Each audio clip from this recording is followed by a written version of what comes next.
All right. You want to start? Oh, we're in the room actually. Okay, so I'm Jeff Schneider, and with me is Casey Raymond. We're both from the Department of Chemistry, and we just thought we'd show you today how to, or how we at least, have dealt with a few problems. And so in the past, we used to do a bulk upload to Blackboard of various questions and things like that. And when we got to Brightspace, things became a little more difficult, and we asked about it, and Brightspace said, "No, you can't do that." And so we said, "Well, we're going to try anyway." And so that's what we did. Casey said, why don't you just look at the XML?" He didn't have really any time to do it, and so I said, "Yeah, okay, I'll." And so I just basically stripped down the XML code, because you can, when you download a question, it's just a XML file, and so we built it back up and did it that way. So, uh, And Casey, do you have? Yeah, I was just go going to ahead, add, please. I don't know if anybody ever did this in Blackboard, but you could export your questions out of Blackboard, and if you ever reopened that file that came down, it had a whole bunch of stuff in it and was really pretty confusing. And there was ways to edit it. And then I know that Mihai in economics had learned a way to be able to do some bulk changes and then re-upload it. And that's where the idea came from when we went to Brightspace was, well, okay, we can write a question in Brightspace. What happened? What does it look like when you bring it down? And that's when we discovered it looks really simple. There's two files. They're both XML.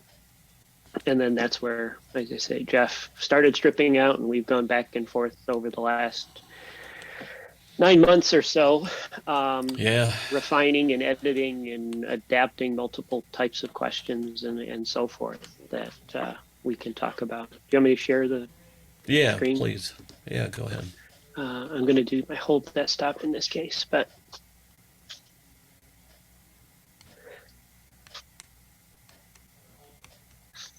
so why might you want to do this? The big reason for us initially was that Blackboard and Brightspace in the numeric questions only allow one dependent variable.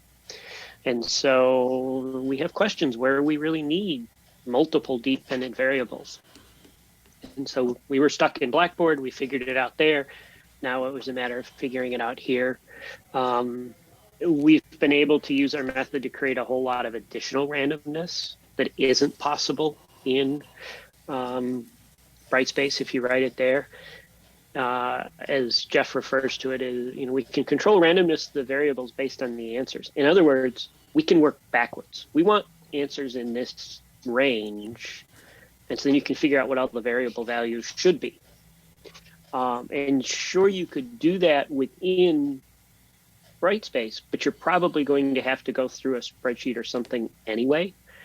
And so it also can lead to some cleaner presentation of values, particularly the significant figure type of question. You can use images across multiple questions because the image addresses that you use are absolute. And so as well, when you share questions with images with other people, as long as they put the images in the same location in their course, they work.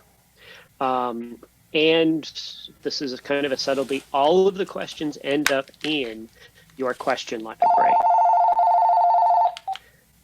There's a quirk there.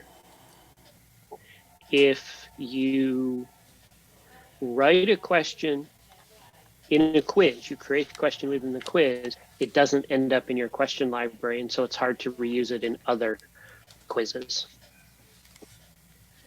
And so a couple examples of why multiple dependent variables. One is if you want a multiple choice question where you want the incorrect responses to be calculated, you can't do that because it only calculates once. All right. if you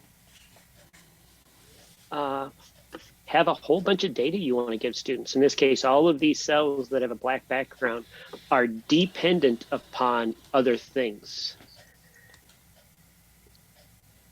So it does affect things.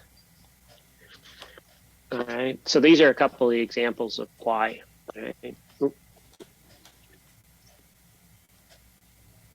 So a couple things that we encountered.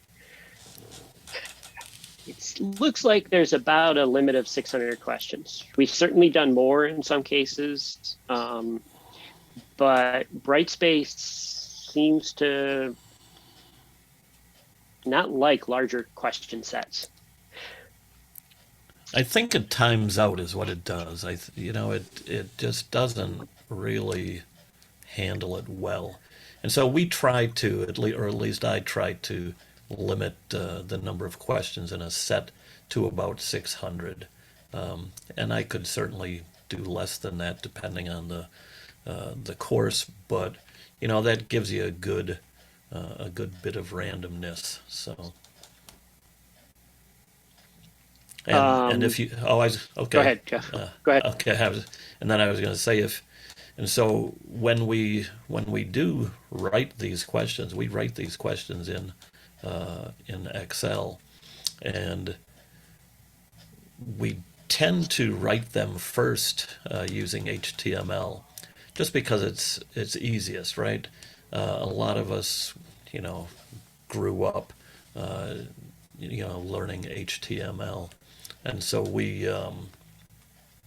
and so we do it that way, but then in XML you have to change all of those HTML tags and delimiters so that they're usable in XML, right? And so a paragraph tag, less than P, greater than. Well, you have to change the less than and you have to change the greater than into something that XML recognizes, and so that's not a huge downfall. It's just something that you have to learn, and it's just something new that you learn and you deal with. So, and Casey gives some examples there, right? So the less than symbol just gets replaced with ampersand LT semicolon, and then likewise for greater than. And then lots of times in HTML you could use things like maybe for a degree symbol you'd have ampersand degree semicolon or DEG semicolon. But you have to escape that, right? And so and you can find tables of these all over the places. Casey has an example table right there, right? And so you can see tables of every single thing that you might want to use. Of course, for letters and things, it doesn't make a lot of sense, but if you want some fancy symbol, and even sometimes I use it for the times or a minus sign to make the minus sign a little bigger. But you can find all of these codes, right? And so if you look at those codes, and I do encourage it, open it up and look. They give you a whole bunch of things there. But what you'll find is for that degree symbol, then you'll see ampersand pound sign 176 semicolon.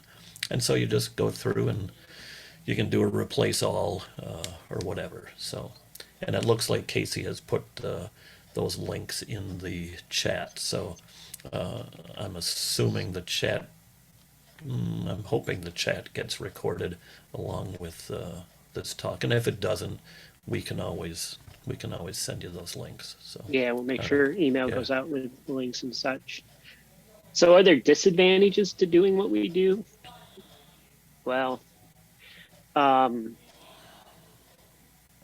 when you add these questions to a pool to get and we'll show you what one looks like. You got this big list of questions.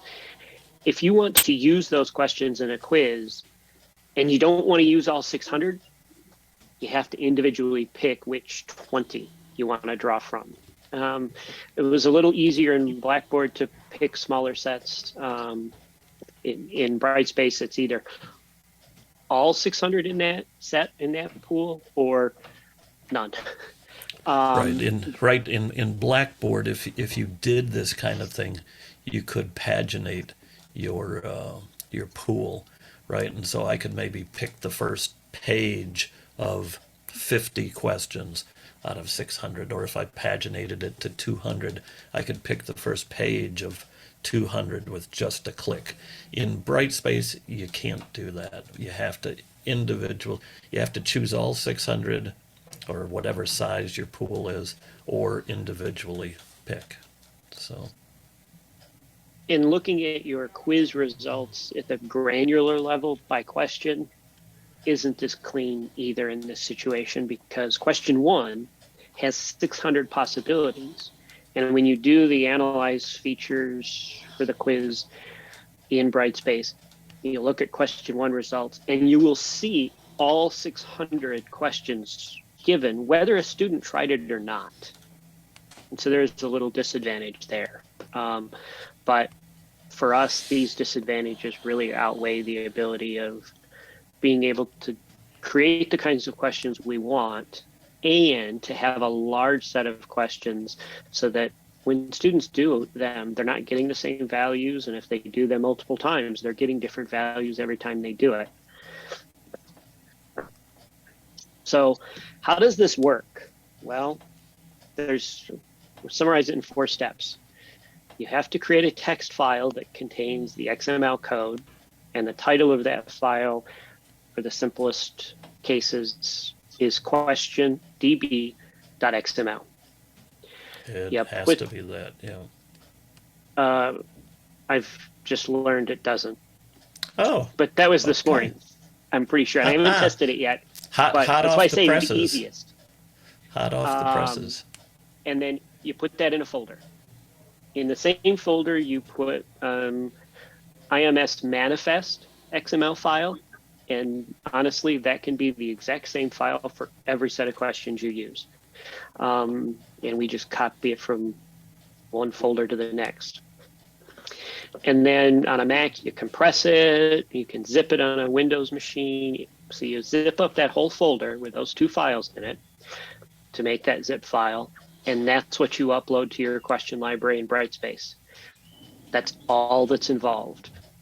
Now, I say that's all that's involved.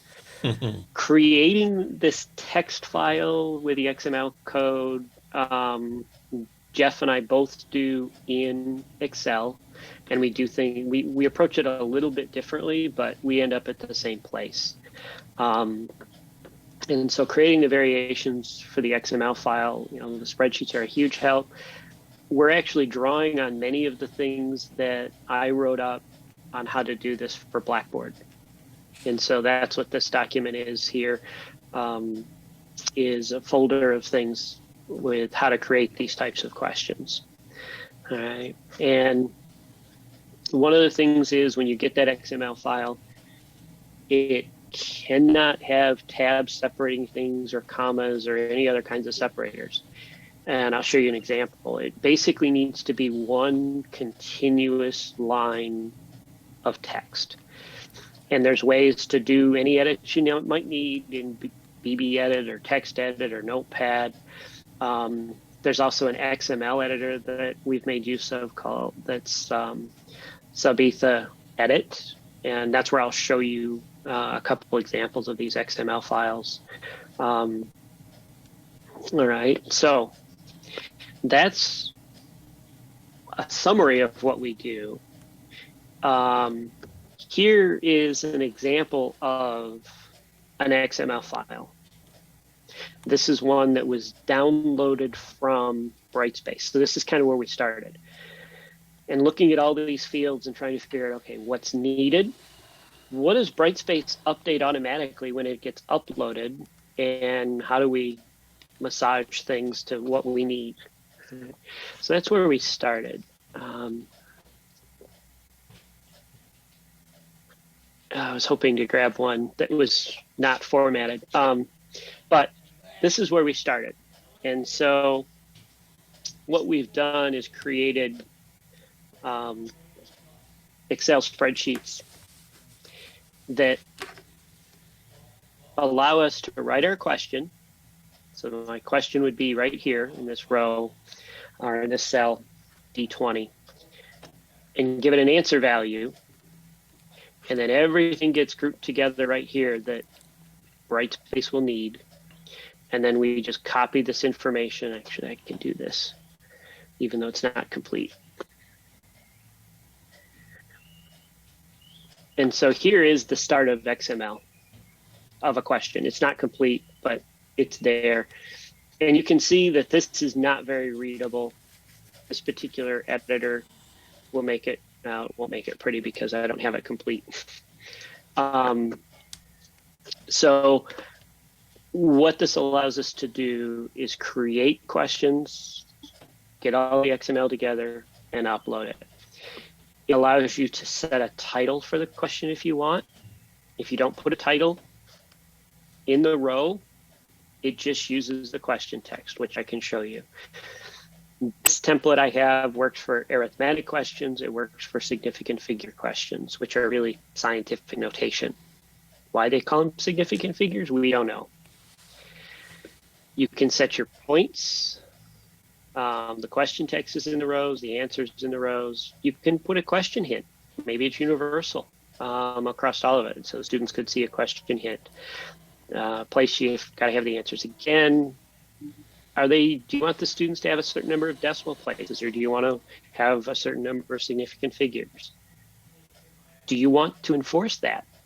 In other words, you can basically mark a student's answer wrong if they don't give you the right number of decimal places. We don't use this very often. So you can say decimal places, but not enforce it, so they're not penalized. Precision value, is it 2 decimal places? Is it 5 decimal places? That's what we would set here. You can set a tolerance for numeric questions either as a percentage of the answer or an absolute value. You want it plus or minus 0.1. And that's where the tolerance value would go in. And you can program in feedback. When they complete the question, it can, they get it wrong, it'll tell them, give them suggestions of how to get it right. Which we could not upload in Blackboard. So we have some extra function here built in. I just want to point out too. So if you've ever written an algorithmic question, maybe you started writing one in Brightspace or a significant figure, whatever, right? In the answer field, in that algorithmic editor, you typically put in a formula to calculate the answer, right? And if you notice, we just have an answer in our Excel file. We don't have a formula. We discovered that we can just put the answer there without generating a formula. So keep that in mind too. Yeah, so here's an example where the formula is just a value. It is just a number. Brightspace is fine with it, instead of it being an actual mathematical formula based on some number of variables. Right. So we can certainly walk through question creation and all of the steps, but I think this is also a really reasonable time to see if there's questions in the room. Mm-hmm.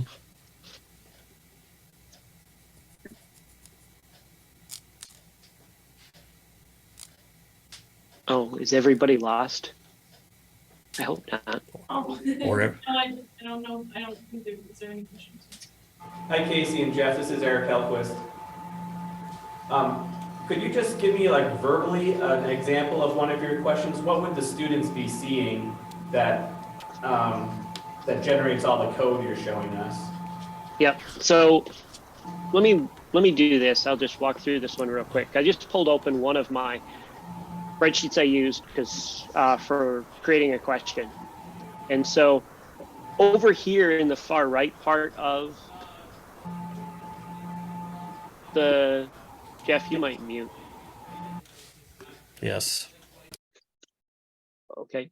Over here in the far right part of the spreadsheet is where I've written my question and broken it up into parts. So it is found that some mass, it's random, of an unknown compound is some number of grams, what's the molar mass likely to be? And then once you get that written across one row and concatenate it, basically bring the question text all together in this cell, the answer together in this cell. All we have to do is copy this row to as many rows of variations as we want. And then the way I do it is I copy this entire set of information. I'm going to open my editor, make a new file. I paste in this text. All right. And I can go to, in this case, print pretty XML. Just makes it so it's easier to read, but it might take a second. Notice up at the top there are over 1 million characters in that line. That is one line of text. This just makes it pretty that you're seeing now. But there's 1.3 million characters. But hey, the beauty of computers. And so I'm going to save it in a new folder called text. I'm going to call it question DB as the default. And so I've saved it there. I'm going to just save the XML in the same place. All right. So I've got everything there in my desktop that I should need. I'm going to minimize a bunch of things so I can find that. And so then I'm going to compress this test into a zip file.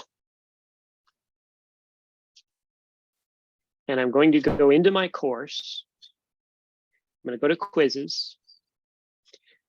And I'm going to go to question library. And I'm going to say import, upload a file, and go find that test zip. And so it's thinking and going through all the options. And if you messed something up, you'll know it at this point, because it'll say, hey, something's wrong. So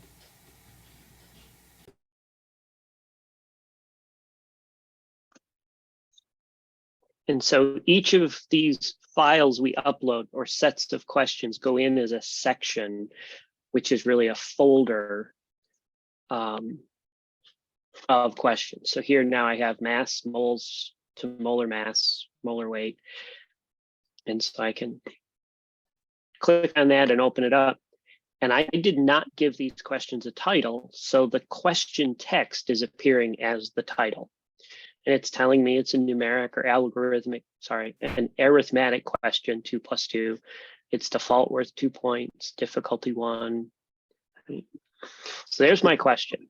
And now, Eric, you're wondering about what it is. So I'm going to go back to quizzes. I was going to say you could have just maybe clicked on that question and then previewed it. Probably. I'm going to go to, oops. Quiz has to have a name before you can add questions. And so what I'm going to do is add a question pool.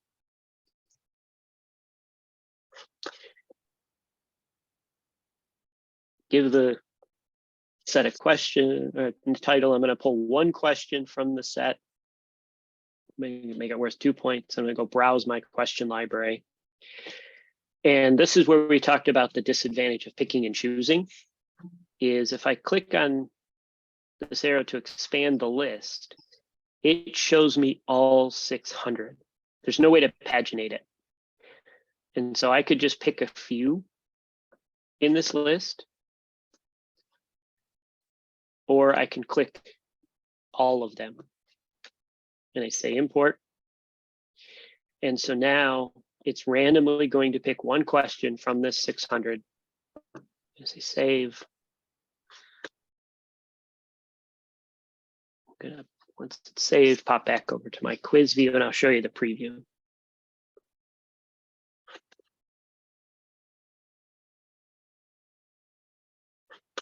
Yeah, that's the problem in that question editor is you can't preview the question directly for an arithmetic question. So I think if you just go to the quiz,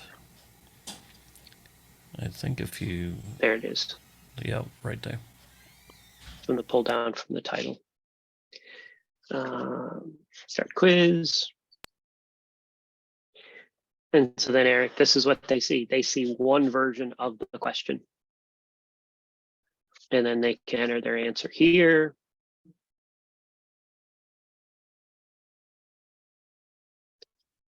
And submit the quiz. Yeah, fine, I'll let it be graded. Done. And then I can go back and look at the attempts. Oh, I didn't set up the quiz features to tell it to release the score. That's why I can't see it. But does that help, Eric? Yeah, so your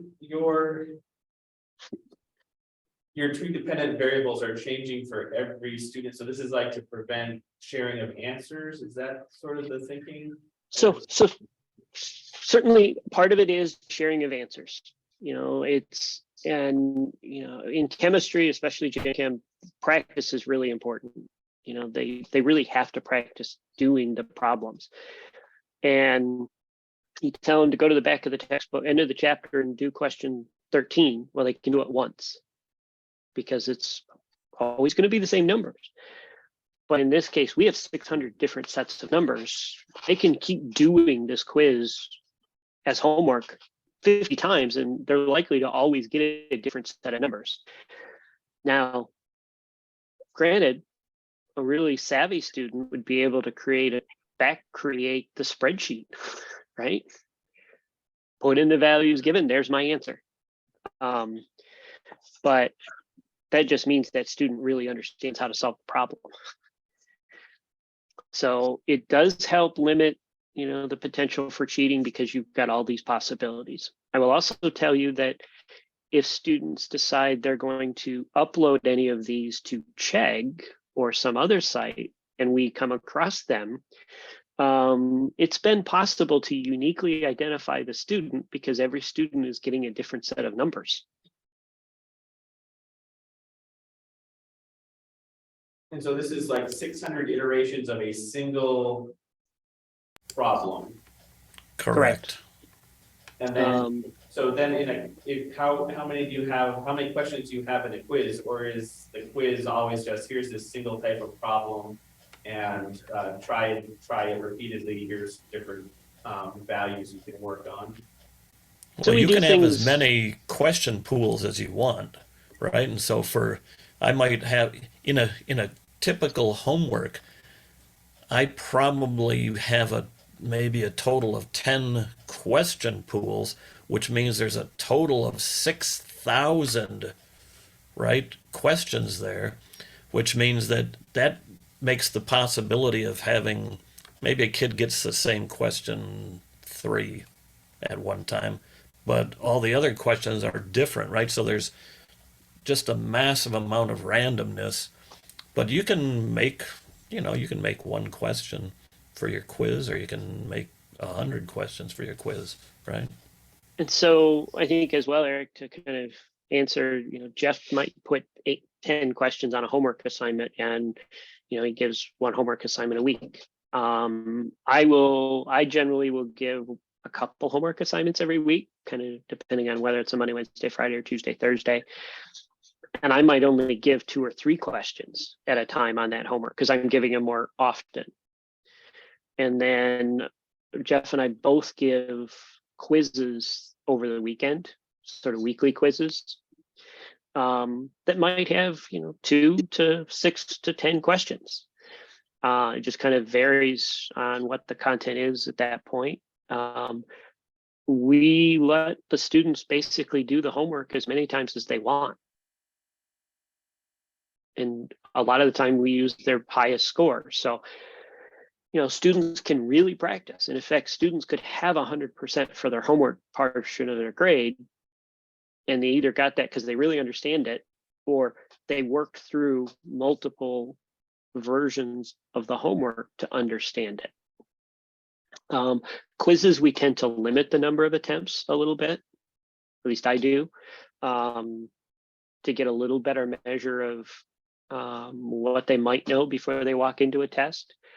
Jeff has used this technique to give tests online, right in Brightspace. Do you limit the time that they can have on a particular question? A particular question, no. And typically, as Casey said, I let them do homework as many times as they want, but I also leave those homeworks open for the entire semester. Now, a quiz, I don't set a time, right? I don't set a clock for them, right? And so, but they have maybe the weekend to do it, so 2.5 days. You do it for an exam, and so I've done exams in class on Brightspace, and yes, so you set it at, for 55 minutes or an hour, or whatever you want to do, hour and 20, and then it is a hard and fast. But I don't even really shut off their access. It just gets marked as late if they don't submit it in the allotted time. So I don't know. Does that answer your question, or? Yeah, I'm just curious of both of your philosophies about quizzes and timing and all. Yeah.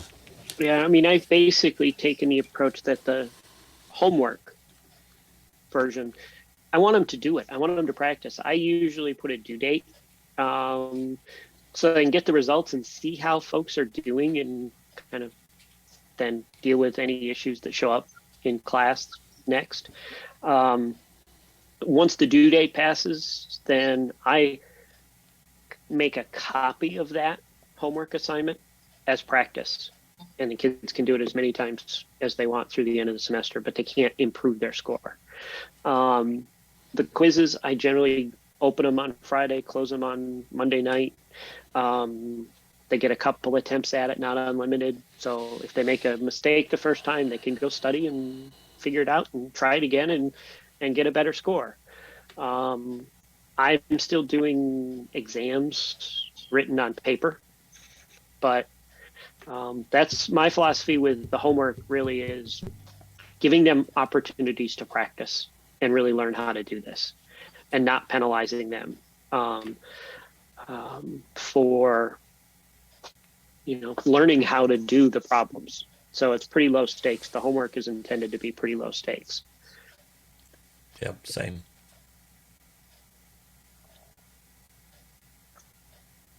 One of the quiz things, in this default view, I will say yes, you can show all the questions with the user responses after they submit it. When I reopen it as practice, I let them see all of the question answers. Yeah. So when they're doing it just as practice after the due date, then they can see, oh, well, I gave this answer, but this was the correct answer. But I don't do that before the due date. Right. Casey, would you go back to the properties tab a minute? Oops. Yep. No, that's okay. Yeah, so, and scroll all the way down. All the way down. There you go.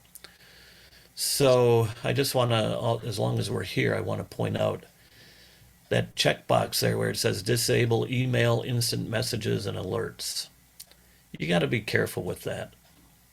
Because what happens is, now that that checkbox is checked, that means they get no other Brightspace alerts, including from other classes. Okay, so they get nothing until that homework or whatever is done. And now if a kid happens to decide, right, my homework is unlimited, and so they open a homework and they can leave it open as long as they, or saved as long as they want. But if that checkbox is checked until they submit that, right, they get nothing. And so you have to be very careful with that. It took me a while to figure that out. And when I did, you can really mess up their other classes. Yeah, and so be careful with that. Why would they even allow that? That's horrible. So someone can disable messages to my own students and I wouldn't even know? Yeah, so I think why it's there is this, right? So if I set that homework to, you have 30 minutes to do this homework, okay? So I'm going to check that box, and so that says during this 30 minutes that this is open and you're being timed, you're not going to get any notices, no instant messages. In other words, I think it's there to help stop cheating, okay? But in other situations like I use, where it's open all the time, right, and no time limits, then it's a bad idea, and it really screws things up. So, and I think that's why. Yeah, I use no time limits on my quizzes except for a due date.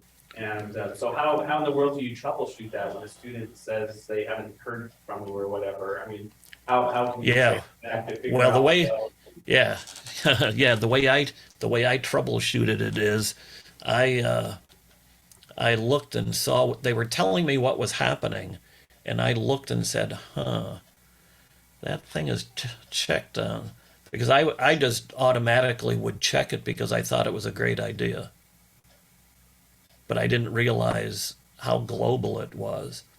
So then I just quietly unchecked it, saved it, and I asked the kids, if they were still having any trouble, or, oh no, it doesn't, it seems to be okay. Okay. So that was the problem.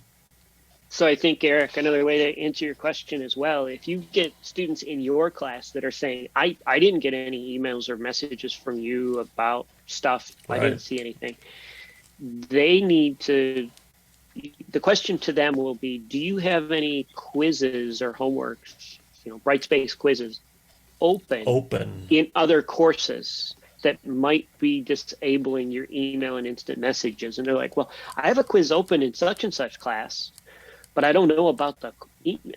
They can then ask that instructor, did you Right. disable messages on this quiz? Right. So, but that's about the only way. That's really interesting, and I'm so glad to know that, because I've heard from some other people exactly what you're describing, where half the class is getting a message and half the class, or 3 or 4 students aren't getting the message, and I wonder if that's this issue. There's Yeah. that. There was also another bug that came through in the fall. And I don't know that it was exactly related to this, but where if students had something that was pending as an assignment or a quiz, they didn't get updates or calendar notifications of other upcoming homeworks and quizzes. And I believe that's been resolved internally within Brightspace.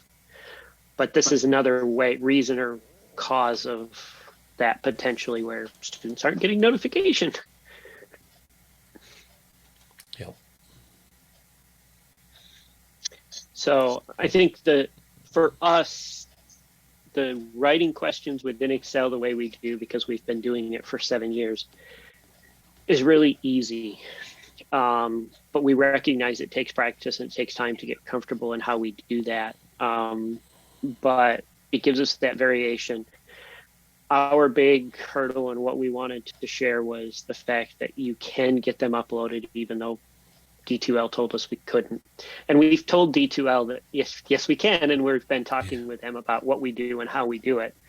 And we are happy to share our Excel templates. Jeff uses a slightly different one. I don't know, Jeff, if you want to show yours. But yeah, sure, I could. We're happy to share the Excel templates with anybody that wants to try it. We're happy to kind of meet with you and walk through in more detail how we do this, but we really wanted to give folks an overview that it's possible and this is kind of what's involved. Yeah, so this is a typical way I write a question. Unfortunately, I don't have one that's just HTML right now, but I write my questions in HTML. I go and I chunk it out, and then I put in a place where I want a variable in there. And so here I just, choose some random number. And I go on. I think this is probably, I think that's another random number for an exponent. And I just have all of these pieces as I go along. Now what I did, or a lot of these things, I'm just taking from what I did with Blackboard, right? Because I wrote a lot of questions for Blackboard. And then rather than reinvent the wheel, I just took those Blackboard Excel files and have started converting things. So a lot of this stuff I don't need, so everything over here I don't even use in Brightspace. But so I get the answer. So then what I do is I would typically, so if you see down at the bottom of my screen here, I just have all my templates here. So this is all the XML for a significant figure question. And here's the template I would use for that. And for a short answered question, and for a 2 + 2 question. And so then what I do is I've got all the stuff here. I put a question title in. I can decide how many decimal places, units, or percent, right? Same as Casey does. Casey uses a little drop down thing. I just find it just as easy to do it this way. And then I go back to, right, so down at the bottom there it says base 2 + 2. That just goes, so this page goes and grabs stuff from there, and I just work it all the way across. And then that's where I put my question text. And what I do is I would go into wherever my questions are written, and I would do the concatenation right there, right in there, and then copy it down. I'd put in the answer, and then for some reason they want the answer a second time, so I put it in there. And then I just copy all of that, right? So then I would start here and just copy all the way down to, it goes down to 600. I'm not going to go all the way down for you. And then I take that into a text editor. So the thing you have to be aware of, though, is if the way I do it and I take this into a text editor, it's full of tabs, right? So every time you have a new cell, right, every time you're copying a new cell in Excel, it puts a tab between those fields. And so I just use a text editor to strip out the tabs, and then essentially it's the same from what Casey does. We package it into a folder with that manifest file, zip it, upload it. So we do it, Casey and I do it a little bit differently from each other, but we get to the same place. And I'm happy to walk through folks individually if you really want to see how to write your own questions. That's fine. But as I've told other people, sometimes it's easier for us to just give you fish than to teach you how to fish, unless you really want to know how to fish, because this is a process. So if you're afraid of HTML or you're afraid of XML, right? You're not comfortable with a lot of stuff.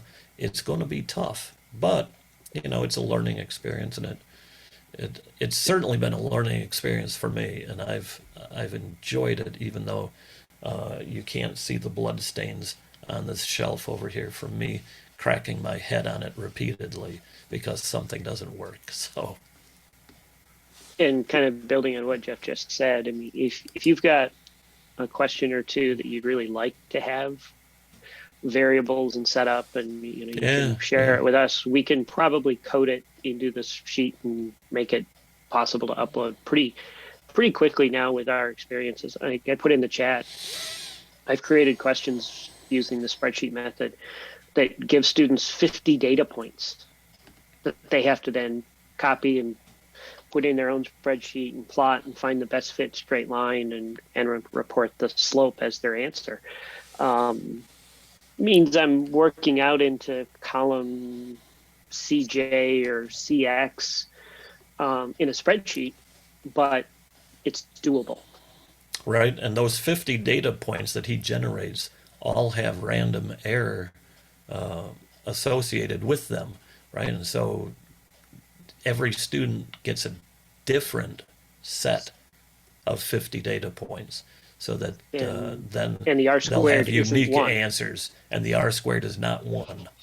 So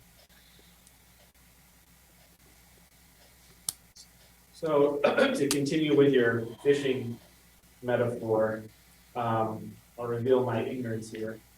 What would you recommend for a person like me that doesn't even know how to find a pond? I mean, I don't know anything about coding. How do you teach yourself coding? I've just never had an occasion to teach myself XML. Where do you even begin? Well, in short, you don't need to know much, if anything. You don't have to know the XML because we figured out most of it, right? Right. With We have found the pond, and we know where the fish are. So all you need to do is be able to essentially, I would say, write maybe some simple questions in Excel. Is that fair? Right, and the part of it, Eric, is there's a couple little tricks. Once you write the question, and I would say write it on paper first or in a Word first, but once you've written that question and you have an idea what the numbers should be, right, to give you whatever answer you want, then it's a matter, and we can show you how to do that in Excel, and there's some very simple but valuable equations that you can use in Excel. So if you're comfortable using Excel as a spreadsheet, it's just a matter of how you organize it. You want to, for simplicity, organize things in one row. So everything's in one row. And once you've got that set the way you want, and it's giving you answers the way you want, and the question looks right, it's just copy and paste to however many versions of it you want, and you get that many different values, and who cares if there's a duplicate somewhere in there? Yep. Yep. And then basically transition it to XML using the spreadsheet templates we have. So I think where to start is just, you've got a question that involves numbers you'd like to do and put in. It's work with that in Excel, and either one of us would be happy to sit down and kind of walk through it with you. And then if you've got some kind of formatting or something like that you want to do, I just want to get something, you get that little bit of HTML that you need to do that. And I'm going to quickly share my screen. I know we're getting to time, but right, and you don't have to use HTML. Right. Nope. It's just that I like to use it to maybe pretty it up a little bit. Right. So, maybe put some words in, highlight things in italics or things like that. So, but you don't have to use HTML. Right. And this document that's in the slide notes, that's part of what I did before tells you how to do subscript or superscript if you want with the HTML. Some of the common things, although I got to add the numbers here. Yes. But Yep. if you want a time sign, how you do that, or a plus minus. If you wanted arrows, there's ways to do that. So I actually have tried to summarize a little bit of it for folks in this document, but you only really need to learn the items that you need for whatever kind of question you want to post, if that makes sense. Yes, it does.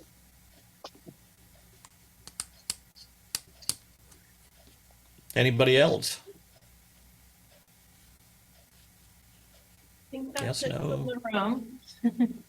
Thank Okay. you so much. I've heard you talk about your adventures with these sorts of questions for a long time. It's really helpful for me to see it Good, firsthand. good. I really appreciate it. Yeah, we were happy to share. So And Jessica, if you want to email us who is in the room, so we can just email out the links so that they've got them. Yeah, sounds good. All right. Well, thank you very much. all right.